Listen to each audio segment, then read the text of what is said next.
Nous l'avons annoncé en titre, le programme des Nations Unies pour le développement, PNUD en sigle, en Côte d'Ivoire, appuie, vous le savez, depuis des années, le gouvernement dans plusieurs domaines. C'est dans cette perspective que s'est tenu à Abidjan l'atelier de planification stratégique du document de programme pays pour la période 2026-2030. Ces appuis sont définis dans le cadre légal d'opérationnalisation dénommé le cadre de coopération pays CPD qui représente la contribution du PNUD à la mise en œuvre du plan national de développement. Suivez ce reportage.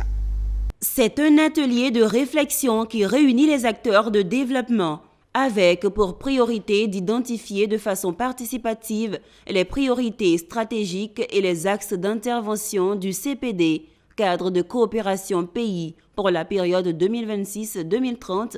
Il revêt un caractère stratégique important.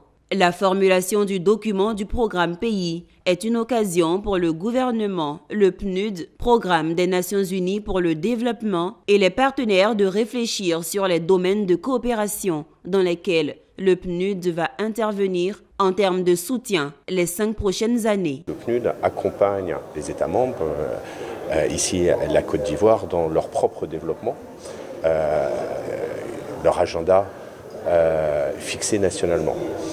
Donc le programme pays du PNUD, en fait, c'est la contribution du PNUD au plan national de développement.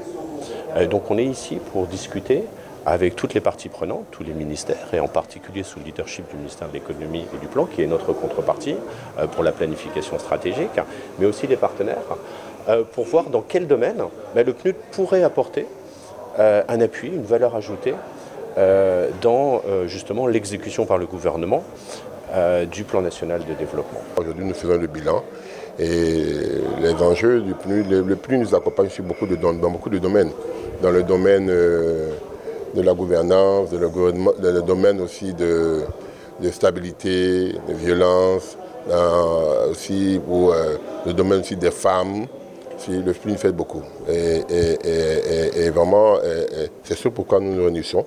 Pour pouvoir faire le bilan, faire le point. La planification stratégique intègre les objectifs de développement durable, le renforcement du contrat social entre les gouvernants et la population, ainsi que la prévention et la gestion pacifique des conflits et la réconciliation nationale, et même la lutte contre la déforestation, les changements climatiques, le développement de l'entrepreneuriat innovant et la promotion du genre.